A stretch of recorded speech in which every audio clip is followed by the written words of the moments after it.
All right, welcome into the Keep Prowling podcast. I know you can see the tears in my eyes after my crazy behind said that the Panthers got a chance at the playoffs. Then they lost. I was hoping, good little 3-game stretch was coming. But we'll get into that. We'll get into all that in this show right now. But real quick, I'm your host, DJ Beal, and I am with a very special guest, somebody that you haven't seen on this platform per se, but you might have seen her on Bahakel Entertainment and all. I mean, she's everywhere. Charity Bailey, how you doing?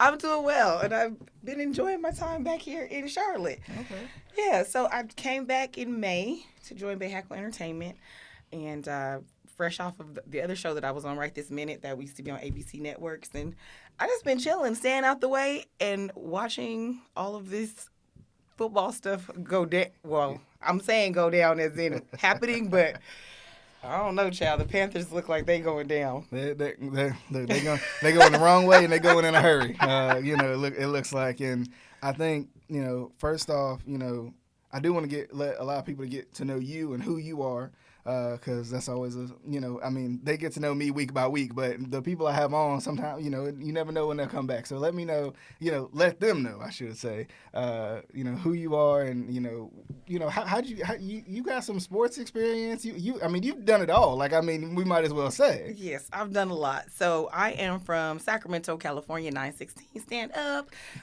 Spent some time in the Bay Area, which brought me here to Charlotte the first time, like in 2014 to 2015. But rewind. I worked for the Clippers for a while. I was a sports reporter for a while in Southern California. I actually covered Russell Westbrook when he was in high school and at UCLA. Oh, wow. Yeah, and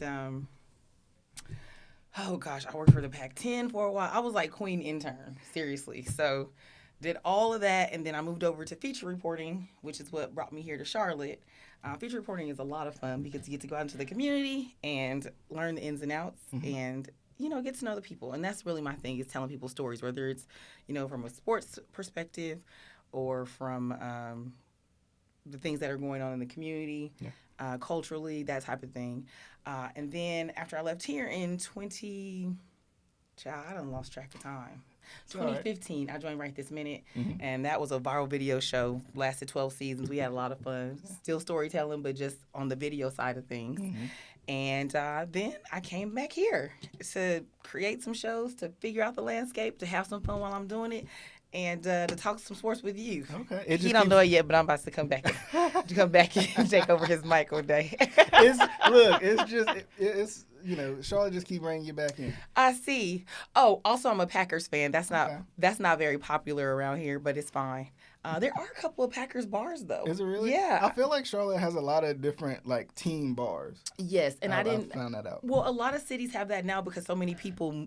Well, a lot of us moved during the pandemic, but even living in Arizona, we got Packers games on regular television as long as they didn't conflict with the Cardinal schedule. And what happened is it dawned on me, that the Cardinals and the Panthers are a lot alike in that they were expansion teams.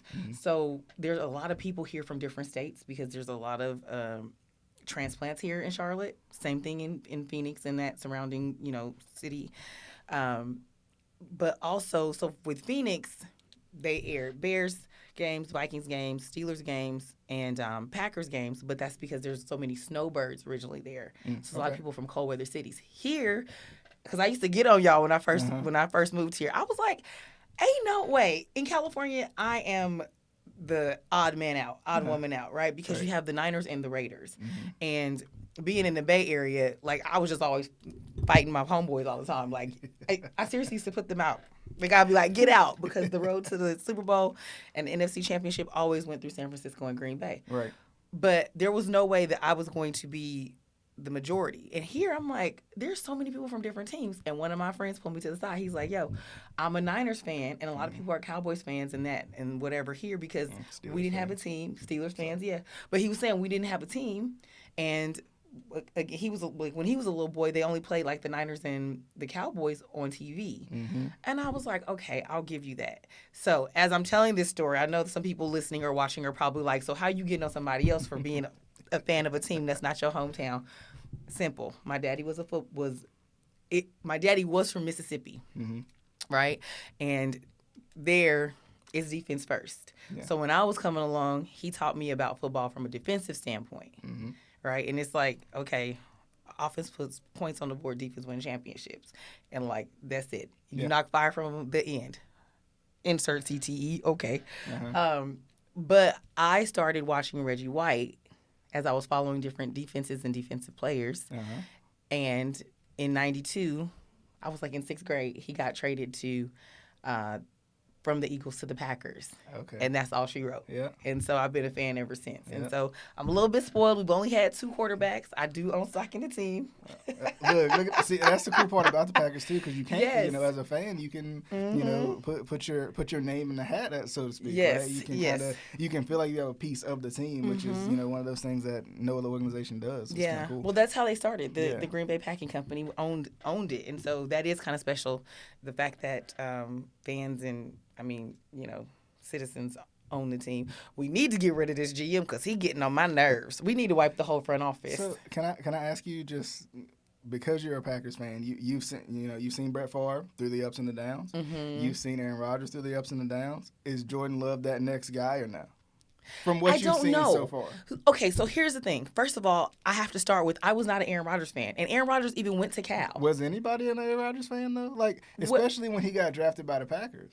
Well, I'll say I don't know, and I'm only saying I don't know because the city that I lived in at the time, I was a reporter for the CBS affiliate in Chico, and he's from Chico. People in Oregon will argue that because I understand that he was like born in Portland or some surrounding city, but he went to high school in Chico and he went to Butte College before going to Cal.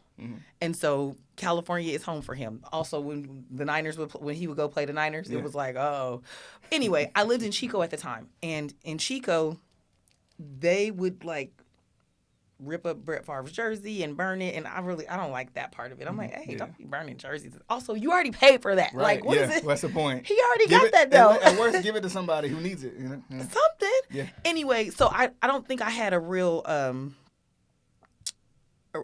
a real life perspective other than the fact that like I was just like, well, I don't trust you. Yeah. Even after the Super Bowl, people were like, oh my God, Aaron Rodgers, and I'm like, no, our defense won that Super Bowl.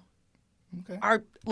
Raji made that game-winning touchdown. Charles Woodson went into the locker room and got them like pumped and brought them back, you know, brought the morale back up. I don't think I really believed in Aaron Rodgers until it was one Sunday in San Francisco. They were playing the Giants. My dad passed away in 2019, but 2018, football was always our thing. So he would always call me, leaving voicemails. I still have the voicemail. My dad was like, hey, you better get your boy. And bleepity bleep bleep. We can't say the rest of it on here. But I recall I was sitting there and I'm like, they're losing to the Giants. They had kicked out of the Niners game and they were losing to the Giants. And I watched him lead that team back down the field. And I'm like, now this is your team. So to answer your question about Jordan Love, I feel like there's a certain level of maturity that has to take place. Rodgers sat on the bench behind Brett Favre, and Brett Favre was not rocking with him. He wouldn't give him advice. He wouldn't talk to him. But they played them against each other. Yeah. And my thing is this. I told you this the other day when we were chatting about it. If you date me now and a man 20 years from now, or you date me now and somebody 20 years ago, y'all have the same issue, I'm the problem. Brett Favre and Aaron Rodgers had the same problem and went to the same team as a result. Now, if AR goes to the Vikings, I'm gonna have a fit. But I'm like, you guys, we can't be mad at the players. I remember Brett Favre sitting there crying in tears at the press conference, and now in hindsight, I'm like, he wasn't crying because he was retiring. He was crying because he didn't have the power like Aaron Rodgers does with social media and that type of thing to actually air them out. Because athletes didn't have that type of power before, right? They couldn't speak for themselves. They had to go through the media, and there was this whole thing. Jordan Love, I think that I've seen great things from him. Like, I feel like right now he's a second half quarterback.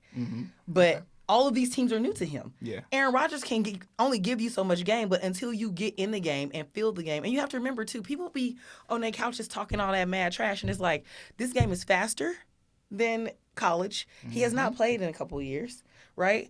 Everybody in the league is just as strong as you. Like, my boys told me that. Like, when I remember when they all got drafted, I'm like, well, what's the biggest thing? And they're like, excuse me, in high school, like, you're All-American. In college, you play with the best, but you still better than them, faster than them. In the league, this is the best of the best. Yeah, everybody is There. the same speed, yeah. And some of them are bigger and stronger than you, and they've been doing it longer. I can't remember. I think it was last week. I was talking to Lawrence, and I was like, and this will at some point eventually segue into a topic about Bryce Young too, and catching up to NFL speed. And NFL Open isn't the same as College Open. Your arm isn't as strong as it was in college, just because not everybody has the strongest arm in the world. And Panthers fans are, they see the success of C.J. Stroud, right? Mm-hmm. Which credit to him, right? Because he, I think not only is he outplaying expectations, but at the same time, I mean, the coaching staff is better for C.J. Stroud. The offensive line is better for C.J. Stroud. The talent around him is playing better for C.J. Stroud. You can say what you want to about the talent, Panthers versus Texans on the offensive end, but they're outplaying the Panthers when it comes to personnel, when it comes to play calling, all of that stuff. And people want to throw in the towel and say, "Hey, we got it." Well, I'm sorry. He's a kid. He's a kid. You don't have a first round pick. You gave up a lot, and this is my biggest issue, especially also being a fan of football and trying to understand the inner workings of it as well, is you gave up all of this to give the keys to Bryce Young.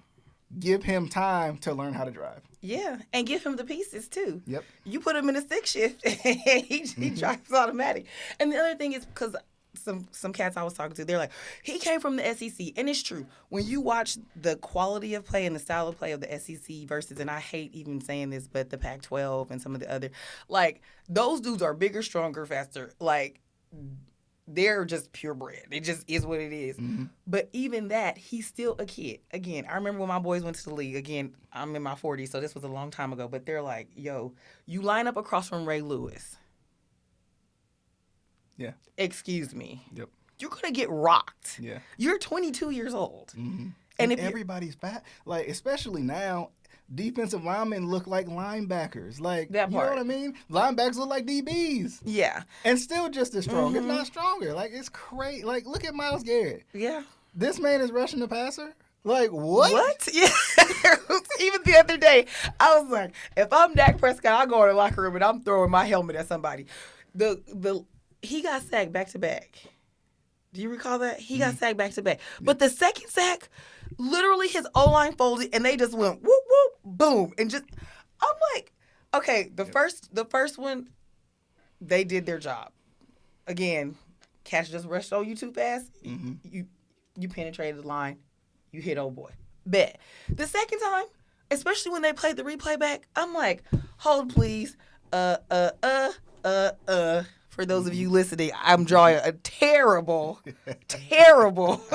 I like to put I'm no John Madden. Look, I like to put my drawings out there for people to see, and they be like, "What is that?" I'm like, just like this. Oh, you can't even see that because it's. You got to do a little YouTuber. Right. The fact of the matter is, they all folded and then looked down at them. I'm like, bruh, you can at least try to hit somebody. Do something. I think fans' expectations are really high all the time. I mean, as they should be. They're fans, whatever.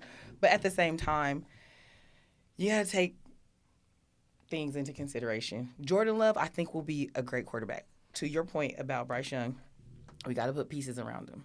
Even our defense. The thing is, even with Aaron Rodgers, like, when Aaron Rodgers is older, so as he started to age and we didn't have the proper receivers and our run game was trash. Also, that's why you got to pay these running backs and stop playing games with them. Like, they're an integral part of the game. But our defense was with it. So it's like, you know what? Defense will handle it. Yeah. But now you don't have that comeback spirit. And that's what I experienced with Brett Favre and switching to Aaron Rodgers too. Is that with Brett Favre, literally my daddy would be like, "Hey, Di, you think they can do this?" And I'm like, "Yeah, Daddy," because if Brett Favre got the ball, it's 30 seconds left. I remember that Monday Night Football throw to Antonio Freeman and he caught it on his back. Yep. But you have chemistry, you have rhythm, you're in sync. And then you have these cats that have experience. So Aaron Rodgers wasn't balling like that like he was a couple years ago. And you can't expect Jordan Love to step in and do that. And I think I saw that last year when Aaron got suspended for the whole COVID thing, which really got on my nerves because that was so careless of him, in my opinion. But the Kansas City Chiefs rocked him. Yeah. And so now you're watching the same thing happen with Bryce Young. It's like you have to give him time to figure it out. And that's why sometimes it is better for them to sit on the bench and kind of learn the speed of the game, your coaching, because all of that is chemistry, not just what's happening on the field. It's between the coaches and all that too.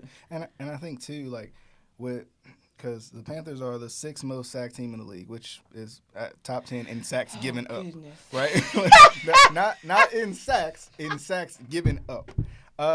So because of that, you got a rookie quarterback, you got all these new pieces that you got to learn how to play with. Yeah.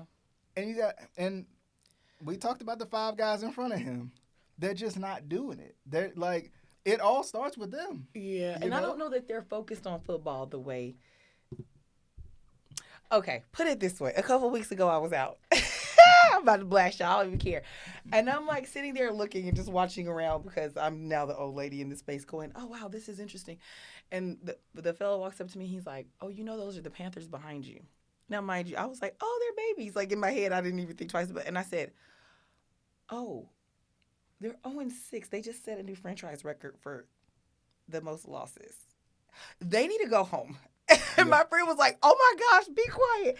And I'm like, no, you do need to go home. Not that football is your entire life, because I think there has to be a balance. Like back in the day, men ate, slept, lived, breathed football, and then there was no balance. Like their home life was trash, their mental health was trash.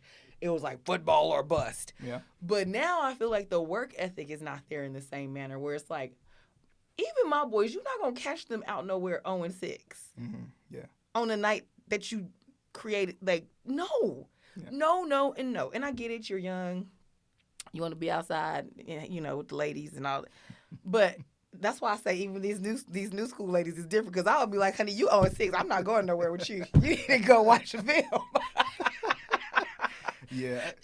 So you have different priorities now. That is, you know, and I've always found that interesting too, like the fact of like being 0-6, still having to live your life, right? Like, yes. Like now, and the hard part too is, you know, not necessarily you seeing them and saying something, but like the People hard part rude. for them, social media. Yeah. Every time Bryce Young, you over there eating a burger? You need to be eating something. Like, you know what I'm saying? No, that used to happen to my friend recently when he played for the Warriors, and we would be in Oakland. When I lived in Oakland, he'd be like, you know, it's playoffs. I'm gonna stay home.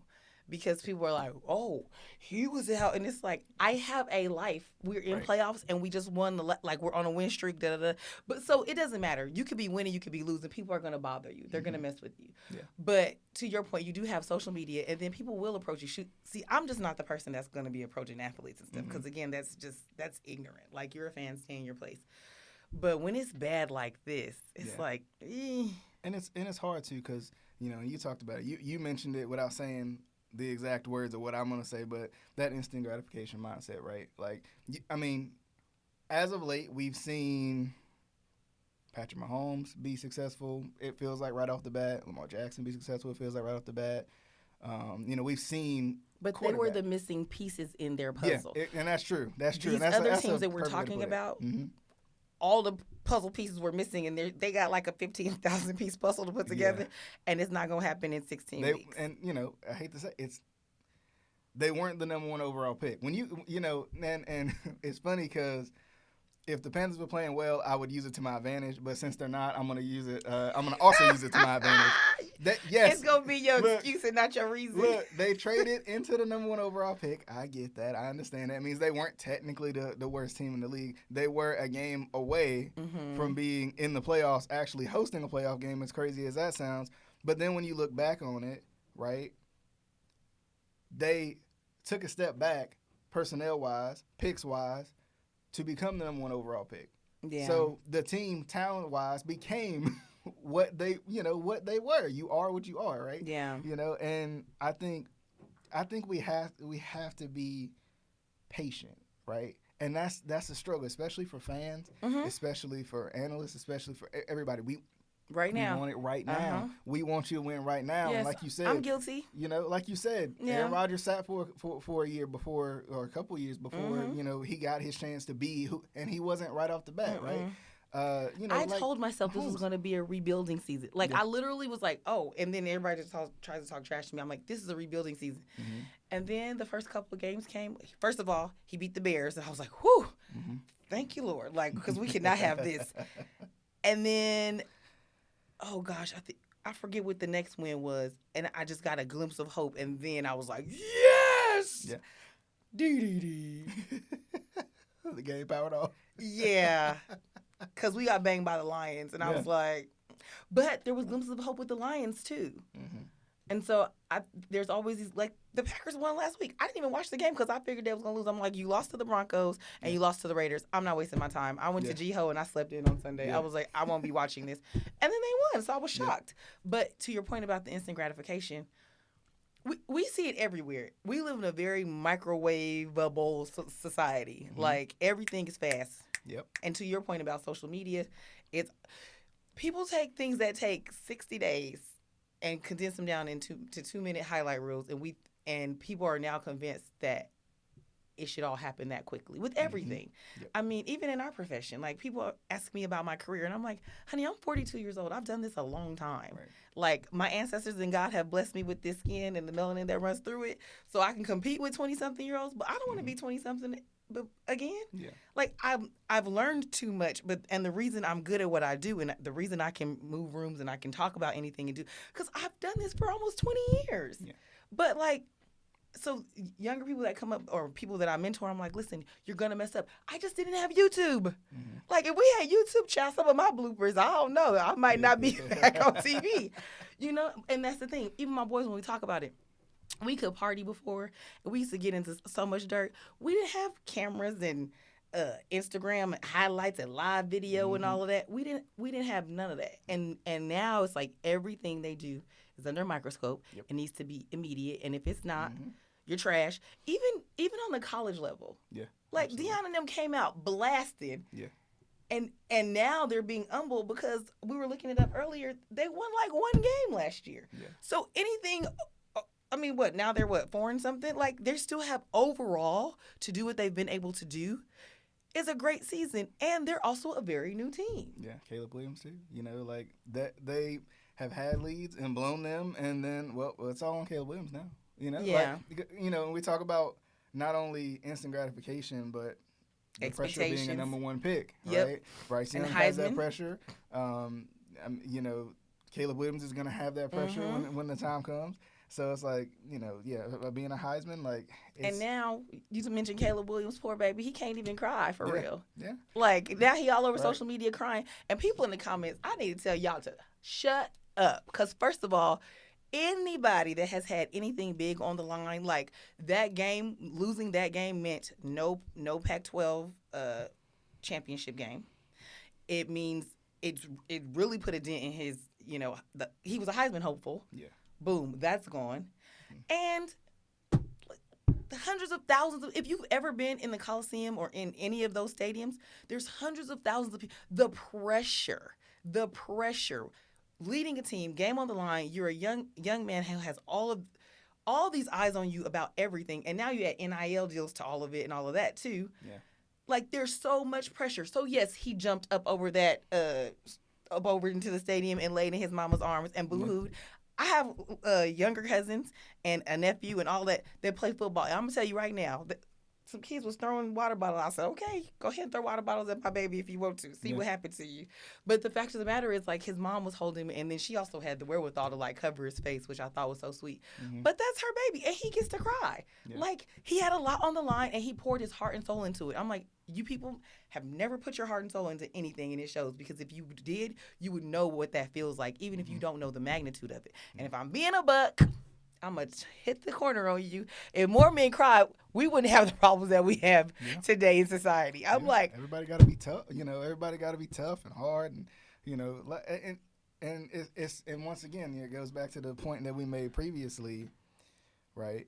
There's a camera, like literally, like I got phone set up right now, right? Yeah. There's a camera in everybody's pocket, and don't you dare make what even looks like a wrong move, because it ain't even got, at this point, it ain't got to be a wrong move. I can take it out of context. I can take it out. I I can edit anything. People take it out of context all the time. Be lying talking about they didn't have surgery or they work out. I could do any move for 15 seconds. Right. Yep. But yes, I mean, they're in the stadium, so there's millions of cameras around because it's a nationally televised game. But to your point, yeah, they don't get to be human anymore. But I felt like that moment for Caleb Williams was very human, first of all.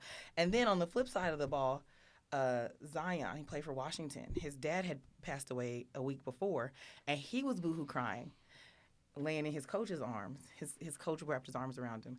And I thought the comparison to that, like the deep contrast is like one young man is able to lay in his mother's arms and the other is mourning his dad, knowing that his dad would have been at that game, and that's like one of the biggest games of his life at that point, because also Washington is balling right now too. Yeah. And so to see that happen, and for some reason people in the comments, specifically our male counterparts, can understand mourning your dad and winning, but can't understand, or should I say won't offer grace for one that put all his eggs in the basket, and now the basket of eggs is crushed. But also it's like there's room for emotion on both sides. Passion is emotion. Like crying is an emotion. Anger is an emotion. Like you can cry when you win the championship, but you can't cry when you lose it. Come on now. Yeah, you can, and that's the other thing too. Like because everything's so televised, like frustration on the sidelines. Oh, right? yeah. Right? You know, frustration on the sidelines. You being mad because you dropped the ball. Oh, why are you throwing your helmet down? Go catch the ball next time. I'm frustrated. Right. I'm mad. I'm like, I've thrown a pin in the newsroom before. Right, yeah. You know, The ratings came in and we lost. I'm like, and just said some words to slam the door. I'm like, come on now. Again, just ain't no cameras on me when I kick something. Let's take it back to just fans. We kick and throw things, and I have thrown my phone at the wall because the Bears scored on our defense. So he can't throw his helmet when he's actually in the game. Literally everything to him. For us, it's a moment. Right. Speaking of social media, we have seen fans yank the TV off the wall, throw something at the TV. All kinds of stuff. I kicked the screen one time, and then my friend's man, he was a Niners fan. And I was like, you got to go. He was like, I got to go. I was like, yes, you got to leave. But can you please fix my screen before you go? He was like, Bailey, you nuts, bro. Yeah, I did bend the screen, though. I kicked the heck out of that screen and chipped my toenail. Ladies, you know I was really mad. I was like, and I chipped my polish. Listen, the Packers situation is a whole problem. I used to put my friends out when I was a kid. My dad told me I wasn't going to have no friends. You ain't going to have no friends. I said, you told me to take my friends to the bank and try to cash them, see what I was going to get for them so they could get out.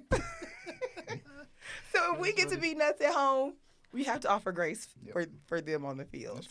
That's true. And, like, you know, even, you know, because I think Bryce Young was taking all the blame for the game when not everything, you know, the game don't change in one play, right? And right. You know, but he's the leader of the team, and that's what he's supposed to do. If you're gonna take he threw 2 pick sixes. That's what he's supposed to. You know what I mean? Yes. Like, that's what he's supposed to do. But also, if you're gonna take the glory, you gotta take it and put it on your chest. Yeah. If you're gonna put the badge of honor on your chest when you're winning, then you gotta take it and put it on your back when you're not. Yeah. And more people could learn from that, like Justin Fields. Yeah. Because that. Yeah. What? Yeah. Justin Fields, I was like, sir, we're gonna have to mute your mic. You see, he walked it back super quick though. Yeah. Yeah. I'm like, so don't ever blast your coaches like that. That's in-house business, and also you're not playing the greatest. I know that things are not going well, but you ain't earned that pass yet. You know, I mean, and the Panthers have the Bears this week, Thursday night football, Thursday night game, so you never know what could happen. I don't know if Justin Fields is gonna be back. Is there a curse on Thursday night? I mean, Thursday night is terrible. I feel like it's when it switched networks. When it went to Prime? Yeah. You know, I'll be trying to call out networks, but yeah. Oh, sure. I'm just saying, you know, like, I just feel like last season it was like, oh, gosh, this is not a great product on the field. I think it's the fact of it being Thursday, though. I think that short week takes a toll. Yes, this is true, but I feel like it was kind of fun maybe out the gate or for a few years there. Yeah. I don't know. I think it takes a toll on their bodies, but there is a such thing as fatigue, even for fans. And now fans, to your point about earlier, like we have phones, we have this, we have that. Like I don't have time to just sit at home and watch football. Like before it was like, okay, we can watch football on Sundays. But like I don't have children. I can sit up and watch football. But like my sister got to take one to taekwondo, one to swimming. Her husband got to take one to dance. Like nobody has time to just sit around and watch football all Thursday, Friday, Saturday, Sunday, Monday. No. But okay, so they're playing the Bears this Thursday. Mm-hmm. Who you got? They're playing the Bears, and like this was, I called this a get right stretch because you can possibly beat Indianapolis Colts with a backup quarterback. Yes. Right? You can beat who they played before that? No, the Bears, of course, and they played. I'm blanking on the team they actually beat. Listen to me. Okay. Wait. Was it the Texans? No. It was the Texans. You're right. It was the Texans. Okay, That's so right. I was at the sports bar watching. So I go to Angry Hills because they call that the Packers bar. And when I tell you, everybody was like, yeah! They were high-fiving. One lady was crying. I was like, you guys, this is one win. And then the kicker that jumped on the other man's back and then took a lap around. This is not the Super Bowl. What is this? What mediocrity is this that we are celebrating this one win like this? Yeah, and I think like you hoping that one win propels you because it does not. The 2 games after, but it does not. Be, supposed to be those 2 games where you kind of like you get back into the race a little bit, and then you got another tough stretch. I know, but what in the mediocre? Okay, so to your point, that's what's happening with the Raiders, and people are shooting on them about it, but I happen to like Antonio Pierce and the spirit that he brings. The spirit that he brings to that team, even just as the interim, is that old school Oakland, L.A. Raider. Like, did you see the post game? Yeah, I did. Now that was a little over the top with the stogies and stuff, because I was like, it's one game, just like the Panthers. We don't need to take a lap. But when he went in there and was like, Raiders. Listen, I have never really had a problem with the Raiders. They don't bother me. It's the Niners for real, because the Niners and I love Oakland, so I'm probably biased. But the heart, should I say, the old school heart of Oakland. That's why the Warriors are not playing the same way, because the Warriors that won those back-to-back championships and ran through that stretch, even back when Baron Davis and Captain Jack and all them, Steve Jackson and all them was playing, the heart of the town, we call Oakland the town. The town is like, it's grimy, it's gritty, it's love, it's support. Like, we with it. We about that action as beats. I mean, Marshawn Lynch is the embodiment of the Oakland Raiders and of Oakland. Like, let's go, boss. You feel me? So those teams reflect that. When they went to San Francisco, now you're the tech crowd and the wine and cheese crowd. Fine. And then now the Raiders are in Vegas, and that's, fast life and, too much going on. Yeah. And it's just kind of like a slick city. Fine, whatever. It's more entertainment. But what we saw on the field on Saturday, I was like, not Saturday, Sunday. I was like, okay. But you have to have coaches that embody that as well. Mm-hmm. And I think that those fellas buy into what Antonio is doing, because first of all, they wasn't vibing with their other coach. So that's off the rip. If you're not in sync with your coach, you don't respect him or whatever is going on, it's going to be bad. But they respect him, I think, because he was a football player. Mm-hmm. But I think he understands them and taps into the fighter in them too. Yeah, the dog in them, if you will. And it's funny because a lot of times like the coaches that connect with the players, like the players' coaches, right? Mm-hmm. They have a little bit more success because, yes, I can be an offensive genius as a coach, right? But if my pieces don't fit in the offense, it don't matter. Or if you've never played Commanders coach. Yeah. The Commanders coach's daddy started FedEx. Did you know that? I didn't realize I that. saw that on social media yesterday. And me and my friends looked it up. I did not realize He's listed as the Commanders coach. What's his name? Ron Rivera? No. Or are you talking about the enemy? Oh, gosh. Hold on. Now I'm going to have to look it up. Because we were cracking up. He's listed as, hold on. Oh, gosh. Okay, I'm going to find it. Because he was listed as quality control coach. What is a quality control coach? I don't know. I'm about to make something up. It's not. Hold on. Let's see. I think it's the Commanders, because people was bagging on him. They're like, that's why he coaching like like he don't need a job. Okay, maybe it's not the Commanders coach. I gotta find it. And I'm gonna walk this back, because you're right. Ron Rivera is their coach, yes, and he's a former Panthers coach. Yeah. I used to love him when he was here. Oh yeah, he's great. And I don't know how much longer he's got with the Commanders per se, but we'll see. You don't think so? I mean, I don't know. Washington is gonna find a way to get in their own way, and I think they probably want something new too. With they want to see what Bieniemy is gonna do, right? Bieniemy comes over, with after success with Patrick Mahomes and the Chiefs and all that. But kind of like I was saying before, like you can be an offensive genius, but if you ain't got the pieces, it don't it don't matter. And I was talking to a friend of mine about egos in the coaching game too. Yep. Right. I think sometimes we forget, like coaches, they coaches for a reason, but at the same time, their egos are associated. Let's talk about that, because people are so mad at Deion Sanders for what he's doing with his sons. And if you want to be a buck, Lane Kiffin was a trash coach. His daddy is the legend. He was a Packers defensive legend too. Mm-hmm. He was trash. Trash at USC, trash at Tennessee. He just kept failing forward. So to amend what I was saying, and to fix it, Arthur Smith is who it is. His dad is Fred Smith is the founder of FedEx. I think I was thinking of FedEx Stadium. Anyway, so I sent it to my friend. He coaches the Falcons, right? Yes, he coaches the Falcons. That's what I said. Let me fix this, because I can't be putting out false information. But my friends and I are petty. So my friend messaged me back, and she sends me screenshots. As a coach, graduate assistant, defensive quality control coach. That's where I got the Redskins, because from 2007 to 2008, he was the defensive quality control coach. Mm-hmm. At Ole Miss in 2010, he was the defensive intern and administrative assistant. Yeah. Then he was a defensive quality control coach for the Titans, offensive quality control coach for the Titans, How did you become a head coach? I don't know. You knew somebody.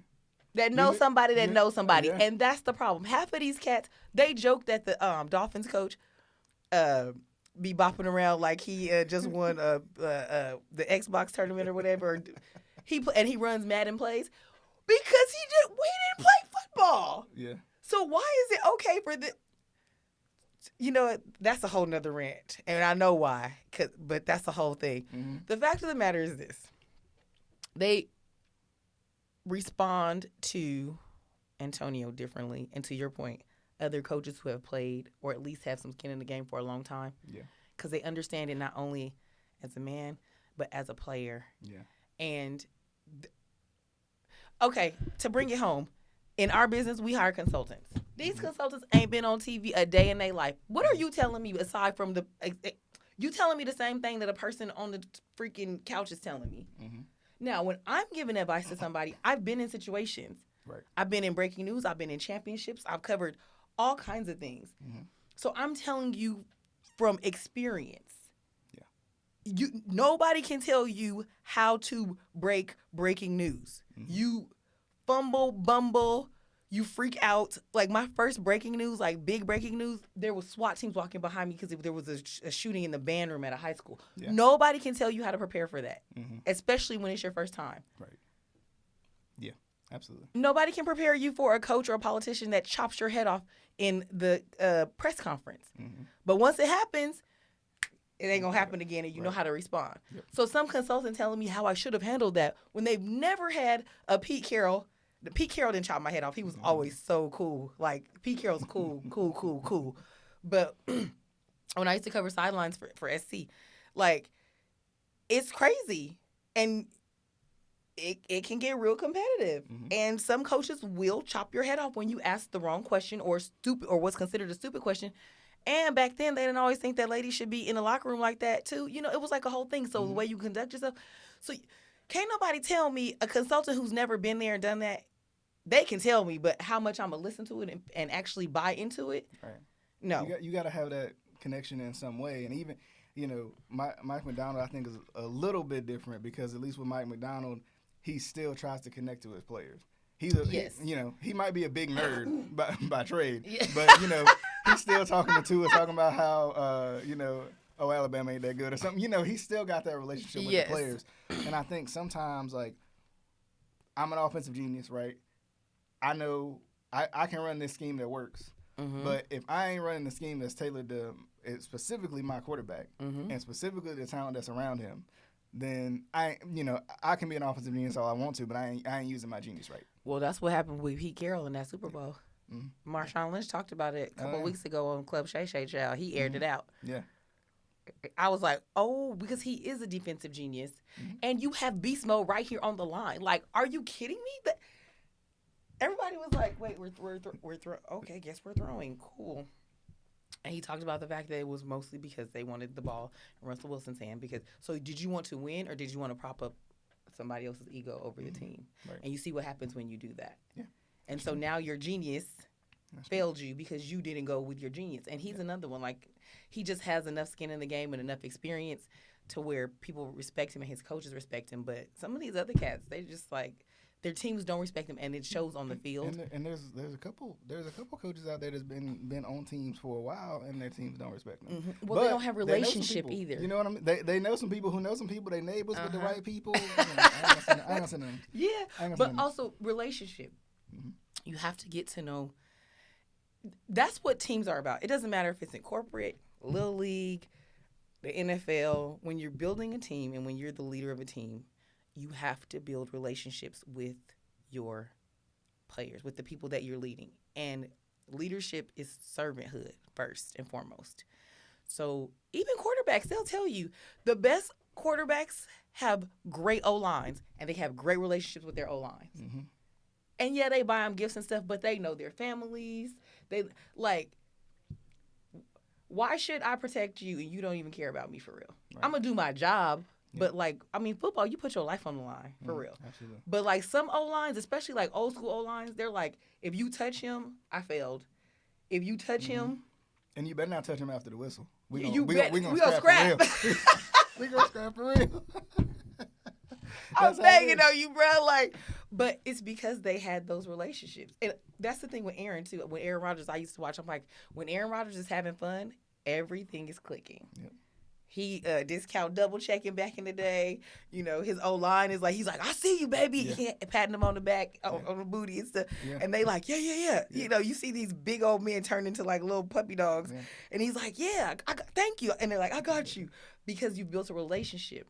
These other teams that we're talking about have not, to your point earlier in our conversation, have not had time to build that relationship. Yeah. And Bryce Young, again, he's younger than these cats. It's hard for you to be a young leader and to get dudes who have more experience than you and probably older than you to buy in. Jalen Hurts does a great job of that. Yeah. But Jalen Hurts been here before. He has a very old soul about him. And Jalen Hurts has been through. You got benched in the national championship game. You had to go back and earn your worth again, right? At OU, same thing, yeah. And then losing the Super Bowl changed him too. And that's not to say that Bryce Young hasn't been through anything. Right? Right. But some of these guys, we've seen, Bryce Young has been successful from the jump, right? C.J. Stroud is a guy who been through his father not being in his life, right? Been through not winning the Heisman when he probably should have, right? There's been adversity that he's had to overcome. And like, people have seen it, and that's the thing. Like, it's just going to take time. And this adversity, and that's the thing. And that goes back, bring it all full circle, right? That goes back to give it time. 0-6 means something right now, but in a couple years, when it's the complete opposite of that, you're going to be like, oh, so we need that 0-6 season. Yeah. Because a lot of times you need, you know this as a consultant too, you need your failures to. Oh, yeah, that's a life lesson. I tell young people all the time, I'm like, listen, it feels really big right now. It won't be in a little bit. Yeah. Now, when I was younger, my dad used to be like, hey, just keep living. And my mom, she's like, this too shall pass. And you're like, why are y'all so calm? And now I go, oh, because now when things happen, I'm like, oh, the world's not falling apart. Yeah. It's okay. Yeah. But again, well, I say this often. My dad taught me life lessons through football and boxing. And he used to always say 9 yards at a time. Now, okay, I know it's 10 because people will be like, it's 10. I'm like, you're missing the point. His point was you already in the game. Mm-hmm. You're already there. You already moved the chains. Just keep moving the chains is the point. Yeah. And so, yes, 10 yards is a first down. But the point is that you're already there. You're already in it. You're already, just keep moving them 9 yards at a time. You already got the one under your belt. Yeah. But to your point about the 0-6, when they are balling next year or the year after or whatever, we have very short memories, which is why it's so easy for them to clown Cam Newton. Yeah. Yeah. Because even yesterday on social media, there was a video that had gone viral. He was talking about, and I forgot. You know what? I forgot about Jimmy Clausen. I forgot about Jimmy Clausen. And Jimmy Clausen played in Tennessee with my boys. I forgot about him. But he said he wanted the number one. Mm-hmm. And have you heard the story? I have. Yep. Okay. So, well, for those of you who have not, basically Jimmy Clausen was wearing number one. Cam wanted it. Jimmy Clausen told him $1 million for it. He was like, heck no. Yeah. And some other things. And then Jimmy Clausen said, let me go check with my people, came back and said 750 racks, basically. So Cam Newton said, all right, bet. But y'all going to forget about him after that. And it really, really happened. He was like, I'm about to wipe his legacy off the face of the earth for the Panthers. Yeah. And people were in the comments going, oh, yeah. I literally said, oh, yeah, I forgot. And people were in the comments saying they forgot.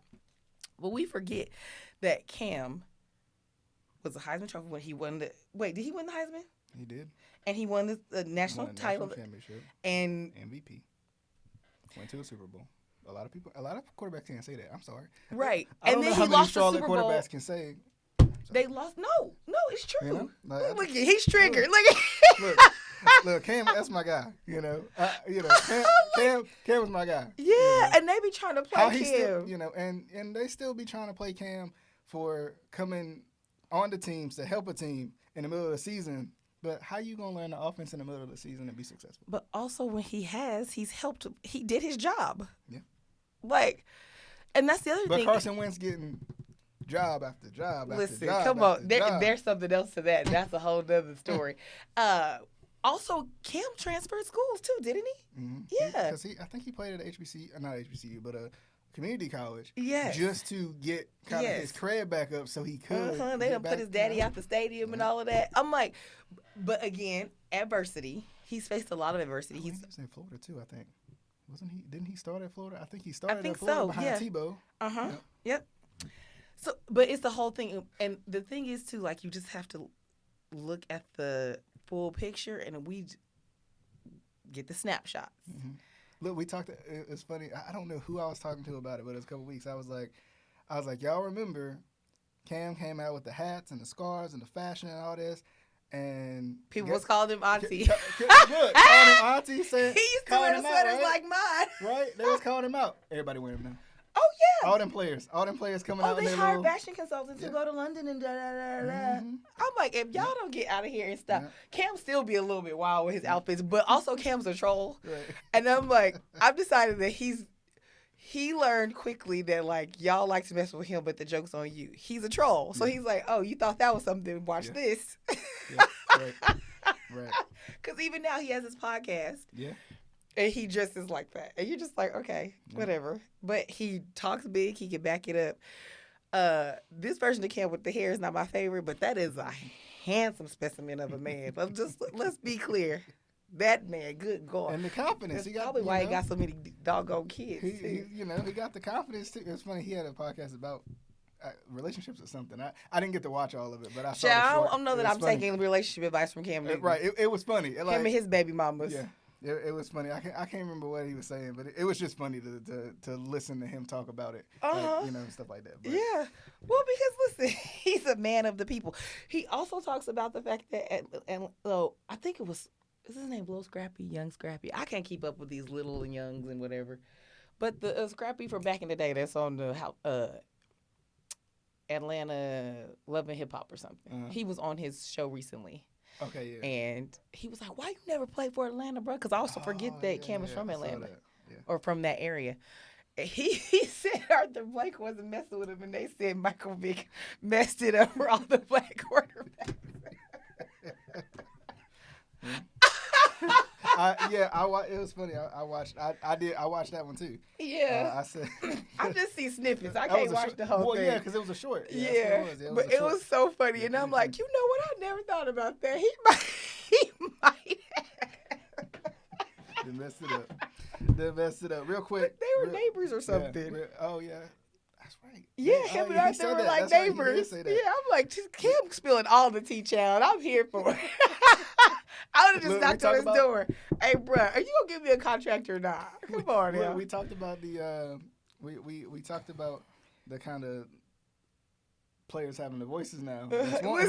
That's one. Listen, well, that's right the other voice too. Is now they neighbors with the owners, whereas before there was still like this gap in opportunity, gap in pay, gap in because you can pay them what you pay them, but now there's all these other sponsorship deals and social media deals, and so now you are neighbors with the owner. Like I said, I would have went over there and been like, now Arthur. I need a job and you need a quarterback. Stop playing with me. I'd just start throwing footballs over the fence. It'd be like, you got cameras. The Ring camera gonna pick that joint up. Right. Then they be saying Cam going crazy. Cam throwing footballs at Arthur. Don't listen to me. I'm crazy. But let's real quick before we get out of here. I mean, do you think the Panthers can win this game against the Bears? I do not. Listen, the Panthers are about to play the Packers too on Christmas Eve, and I really wanted to go, but I'm gonna be in California. I'm not gonna mess with them. And they play the Cowboys. I don't think they gonna beat the Cowboys. I hate the Bears, like capital HATE. And I know you're not supposed to say that, but I do hate the Bears. Like they are division rival. Like it is what it is. I just don't think that the Panthers can beat them. I would love for the Panthers to beat them. Mm-hmm. I would love for it to be a dogfight like the Cowboys and Eagles game on Sunday. Mm-hmm. I didn't think the Eagles was gonna pull that out. It was a beautiful win. Mm-hmm. I would love to see some old school football like that between the Bears but I just don't think that the Panthers have it. Yeah, I think for me, all the pressure's going on Bryce Young, but there's been a lack of running game. That's why y'all got to pay these running backs because you need a run game. Right. You 6th in sacks. Giving up allowed. Let me put that out. Allowed. 6th in sacks allowed. And your receiver, there's been nobody out there that has been a big play threat. Not one offensive player has felt like a big play threat. Maybe Adam Thielen every so often. Yeah. Oh, I was sad when Shaq Thompson went down at the beginning of the season. He's from my neighborhood really? too. Yeah. Wow. Yeah. He went to he's significantly younger than me, so I know his older brother and his older cousins and stuff. His brother went to Cal and played for the Broncos for a little bit, I think. Mm-hmm. But yeah, he's a phenomenal dude. I'd be trying to pull for them. Because also when I moved to a city, as long as they ain't like in direct rival with my teams, which like Oakland never was, the Panthers are not, the Cardinals are not. The Cardinals and the Packers mixed it up a little bit, but it was fun. Yeah. Fine. So I ain't got no beef with the Panthers. I would prefer them to beat the Bears. Matter of fact, like let's say bow our heads in a word of prayer that they can they can beat the Bears. It's Thursday night. You never know what you're gonna get on Thursday Justin night too, so. Fields. That's the thing. I don't know. Justin Fields. The thing is, his Justin finger, Fields, right? He could be back this week, but it's a short week, so he might wait until next week. Oh. I think they can beat Tyson Badgett. Yeah. Tyson. Tyson. That guy. Tyson, I don't know. The defense can get after Tyson, is what I should say, right? Yeah. And the offense, I mean, they ain't moving nowhere, but they eventually they're gonna find something. So what has to click? What has to give for the Panthers to beat the Bears specifically? No, I just mean in general to turn this around. Because you did say that last week. You said that they could turn it around, and then Sunday they laid a goose egg. And I'm like, keep pounding. They shut me up real quick. But so, what about now, moving forward? To turn it around, the Panthers are going to have to make things simpler, easier. How? Lean on your defense because your defense is good. Your defense is fine. Okay. Defense has been playing maybe not top of the league, but they've been playing top 10, top 5. Right, defense. They turning people over, but the issue is when you get those turnovers, you get those short fields, you don't do nothing with it. The offense has to find something, right? Yeah. They missed the trade deadline to go get maybe a Hollywood Brown, a speed piece, right? Because you don't have that. Wait, how do you miss the trade deadline? By miss it, right? They saw it was coming. They just didn't make no trades. Okay, so that's what it was. Like your assignment was due, and you tell the teacher your dog ate your homework. They said we like our guys, okay, and that's fine, right? But if you gonna like your guys, you better use your guys. You live by the sword, you die by the sword, right? Yeah. You signed these guys. You thought they were who you thought they were, and they're not. And they're not. Or maybe they are. Maybe giving right now. They're not giving. We should put it like that. Okay. But is it them or is it the coaches? Because they're running the plays that their coaching staff puts together. I think honestly, I think it's coaching more than anything. I think the O-line is an issue because that's where it starts. But I think not allowing Bryce to see the blitz, adjust to the blitz, throw into the blitz, whatever you got to do, whatever whatever it is. And at the same time, Andy Dalton had a pretty good offensive game, but the game plan was completely different for Andy Dalton, right? You're not attacking downfield. I'm not worried. So if you're not going to attack me downfield, why wouldn't I just stack the box against you and make you nickel and dime me all the way down the field till you feel like you should beat me down the field? And right now, that's the thing. There's no creativity in this offense. You watch this offense, it's just boring. It is pretty boring. For lack of a better term, it is boring. Boo. Boo. Ooh, right? Not the thumbs down, Chad. Boo. Like, two of them, 2 thumbs down. Like, it's boring, right? And that's the issue. Like, there is nothing that's shown any sense of being dynamic on this offense. Miles Sanders ain't done it. Adam Thielen done it every so often, but not enough, right? And he's older, so, I mean, what am I expecting? I can't expect but so much from Adam Thielen, right? DJ Chark hasn't done it. Okay, so Hayden Hurst definitely hasn't done it. And I like Hayden Hurst. I do. I'm a Hayden Hurst guy, but he ain't done it either. So do you think they can beat the Bears on Thursday? I think they can beat them, but I think this is my thing about the Panthers right now.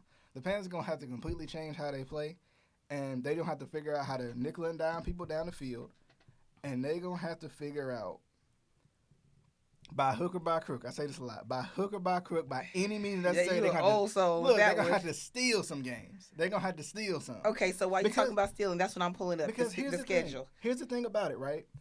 When you look at the Panthers' future. Oh, yeah, the Cowboys is next. That's an L. That's tough, right? The Titans. That's tough, too, because the Titans will play you tough. Okay, so I'm saying, do you think they can beat them? I think, look, and I'm asking you this because if they lose to the Bears, basically y'all gonna have one win because the Bears is Thursday. You don't think they can beat them? They ain't gonna beat the Cowboys. So LL. The Titans, if that's tough, that's an L. The Bucks, can they beat the Bucks?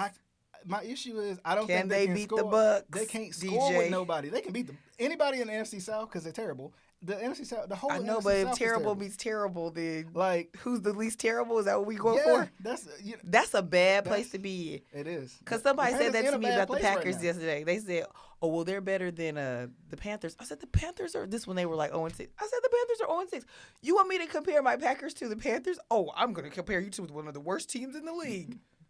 Yeah, I mean, I think and that's Saints. what I was saying. Can they beat the Cowboys Saints? is tough. They can beat this. They can beat anybody in the South. Anybody left in the South, Falcons? they can beat all of them. The South is not good. That's why I had so much hope last week. I'm gonna start saying that when men try to challenge me at the bar. The South is not good. DJ said it. Run it back. Like that's my issue. That's my issue, Charity. Is the South is winnable, right? But yes, they won't win. You have to stack some other games. You can't just beat the South teams. Okay. You got to stack some other games. The Packers. They can beat the Packers.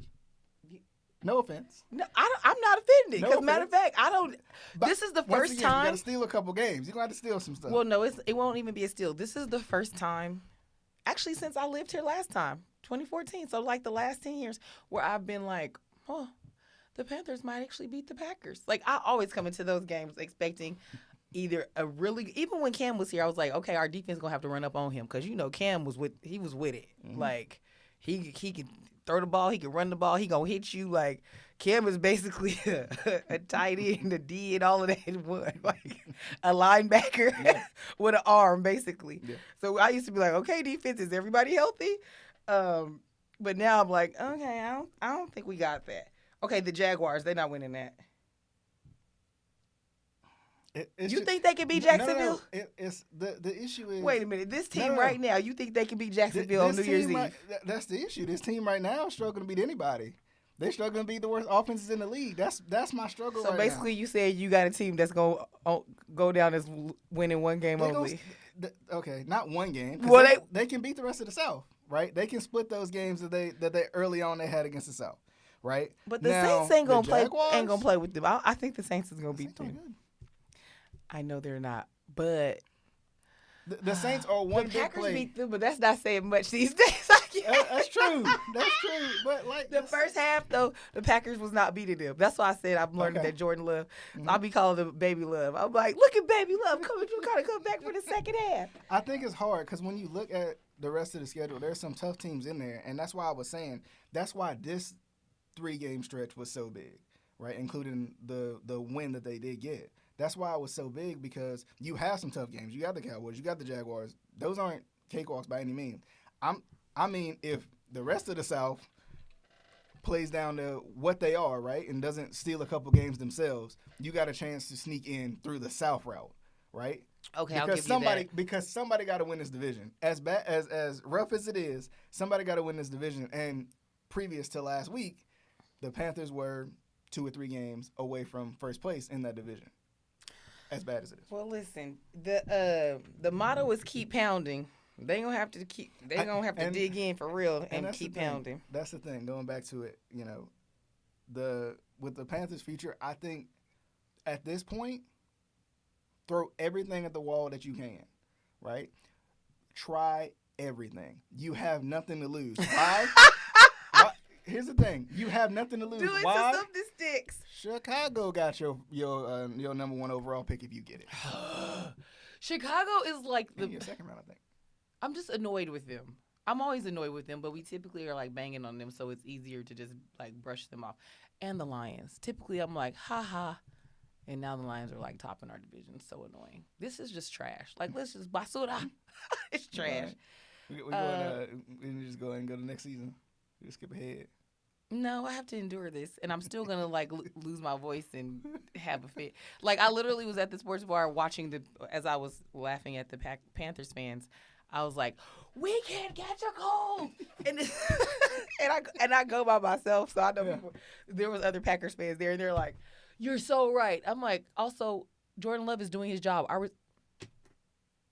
Our receivers, the ball bounces off of their hand. If he hits you in the numbers and the ball bounces off your hands, it ain't Jordan Love's fault. I'm laughing at Panthers team, the Panthers fans, and as I'm like throwing my hairless head back, going, ah, hate you guys. Yeah, I think, and that's the thing, like with and wrapping up because I know we both got to get out of here. As much as we love to do this for the live, being a fan is stressful. Let me reschedule a couple appointments. We'll go a little longer. No, but I'll be back though if you have me should, back. absolutely, I'm down to come absolutely. Because this season is about to get interesting, and I know this is a football show, but NCAA basketball just started, and the ladies are balling, and they got all the fellas looking sad. That's true. Yeah. Yeah. It's a lot of outside of football, a lot of fun stuff coming up. In the sports world. So that's how I That's your detox. Yes, or should I say that's my distraction. Mm-hmm. So I'll just be like, forget them. But now you telling me the Bears got the number 1 or number 2 pick, and I'm like, we'll see. So really, you really got to cheer for the Panthers because you don't want the Bears to get the number 1 overall pick because ain't no telling what they'll do with it. Well, I told you I don't mind cheering for them. They've never really bothered me. They're gonna bother me on Thursday if they lose to the Bears. Yeah, I mean, I think they're gonna bother a lot of people. Losing another primetime game against a team that you're probably right on par with the way the Bears been playing. So And also speaking of the fact that they've had several primetime games, that's how you know that this team was expected to be better than this. Because the Packers don't really have no primetime games. They were like, okay, Aaron's gone. Yeah, we'll put the Jets week 1. Yes. And now the Jets have all these primetime games and trash. And the Giants got a lot of primetime games too. Yeah. But see, because these teams were expected to, and poor Aaron Rodgers, I know he wants to come back, but sir, you are old now. And typically, I have players back when they're 32, they're old. And like in player years, that is old because you've been getting hit since you were 5 years old or hitting whatever. But he's for real old. I'm 42, and I think Aaron has got to be like 38. Like 38, 39, like that. You starting to, you grunt when you sit down a little bit, So we'll definitely see what the future will look like, especially for the Panthers, but also for the Packers too. We'll see. I think with the Packers, you could just get back to me next year. Well, hopefully I'll have you on before next year. Yeah, Right? no, But, I'll be back. Listen, whenever you want me back, I'll be back. Okay. Seriously, I this has been appreciate you. fun. It has This has been been fun. fun. It has been So fun. who you think got the? It has been fun.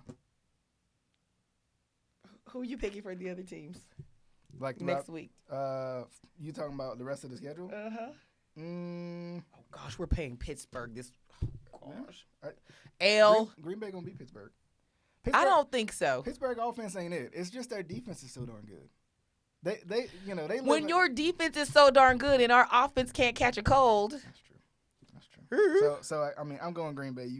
I think you going Pittsburgh, ain't you? I'm not gonna cheer against my team. I'm just not gonna say it loud. I'm just not gonna like beat my chest. Also, this is what you should know about me, DJ. I'm a sore winner and a sore loser. Okay. Like if I win, I'm jumping up on the table like, ow, and if I lose, I'm like, knock your head off.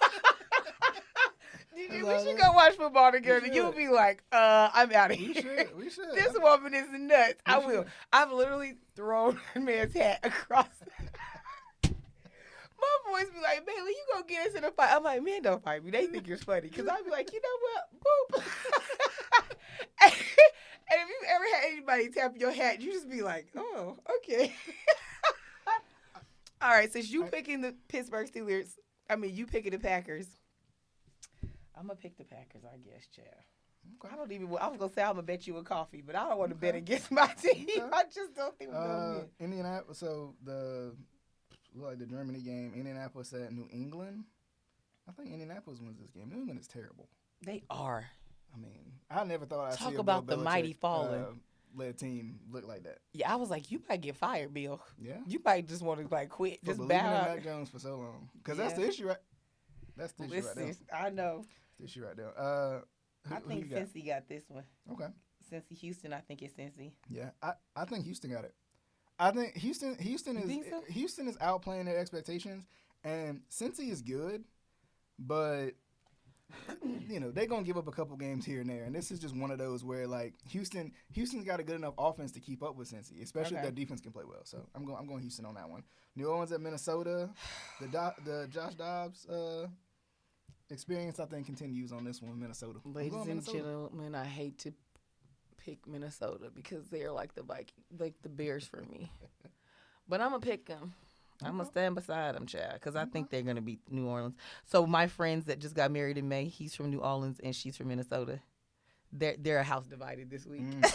That's tough. And then, of course, we both say Green Bay for Green Bay, Pittsburgh. Hey, TJ Watt need to cool it. Oh, yeah.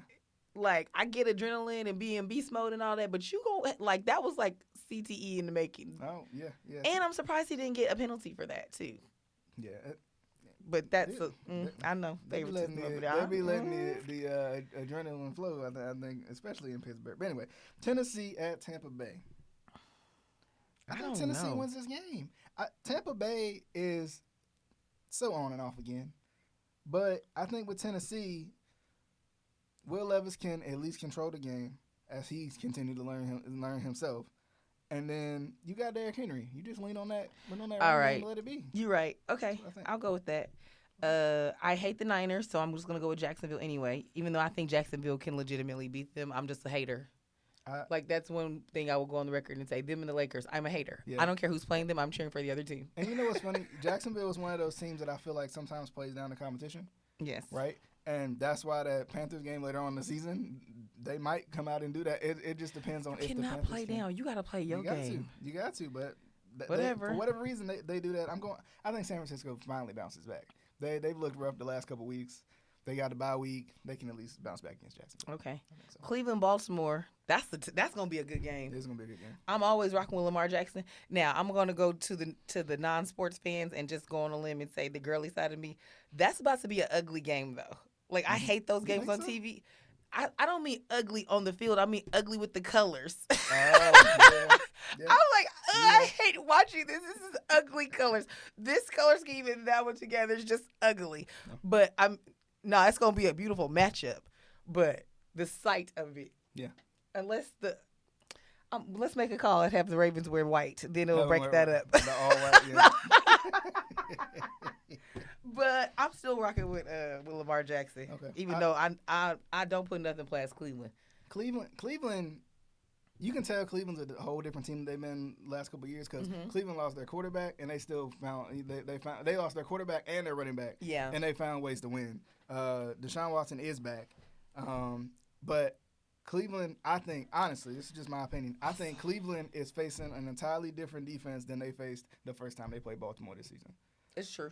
Baltimore's defense is balling out. The offense is getting better, and I think with Baltimore, this could be one of those games you feel like it's going to be a real defensive, grounded-out game, and then Baltimore comes out and just comes out firing. Yeah. Also, I have moral issues with Deshaun Watson, but that's just a different soapbox. I can understand that. I'm like, how you go through all of that, get accused of all of that, have so-and-so say sorry, and then land one of the largest contracts. Y'all do what you want to do when you want to do it. Knock it off. It's crazy. Okay. Crazy.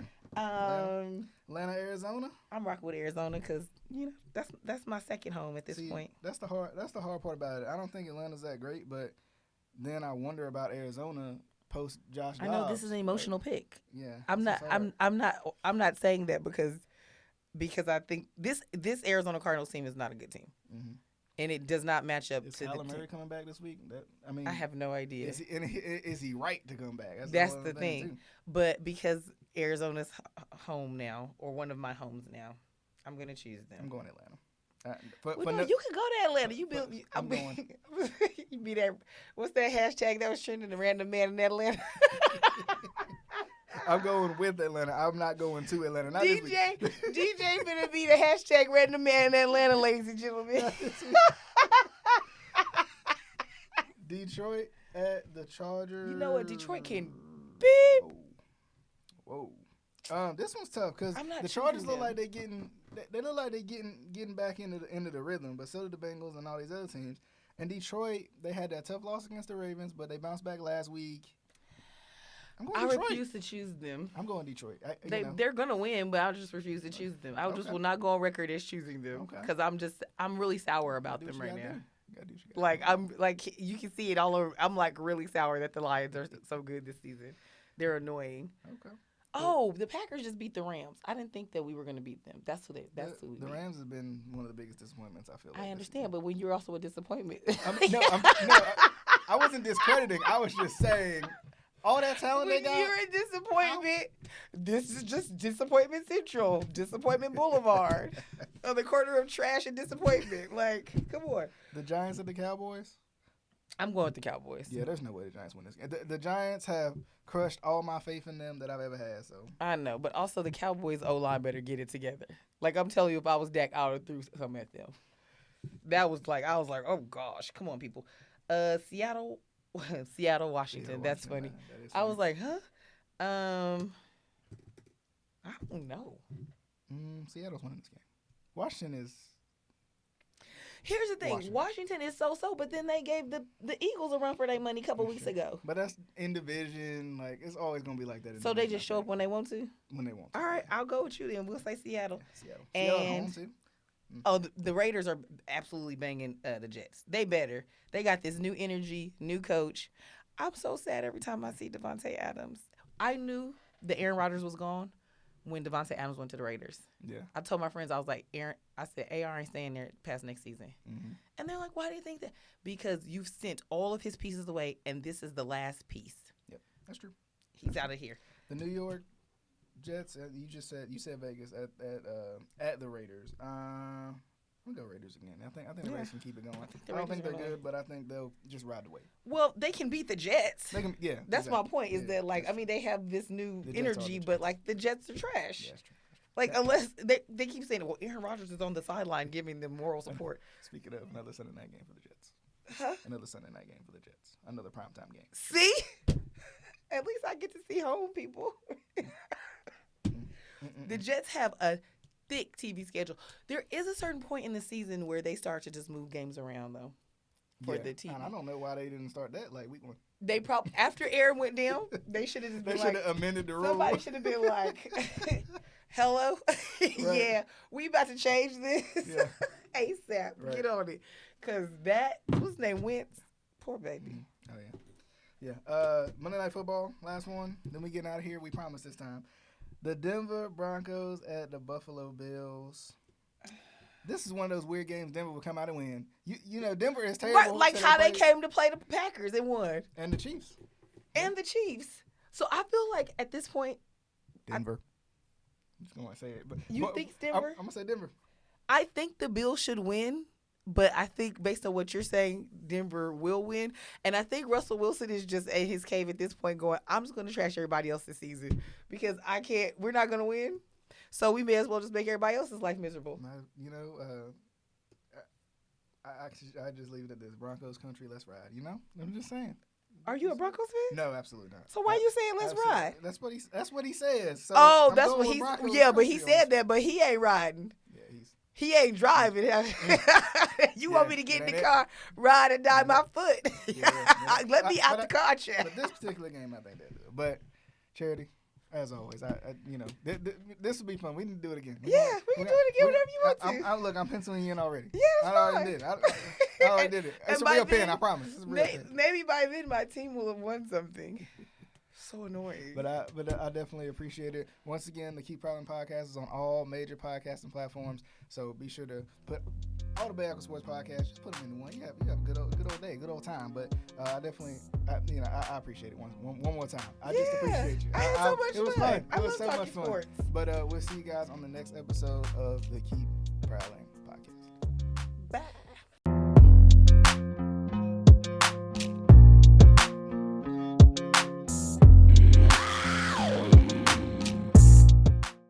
If you like this video, maybe check out the Delano Little Show and the 704 High School Highlight. Links are to the side.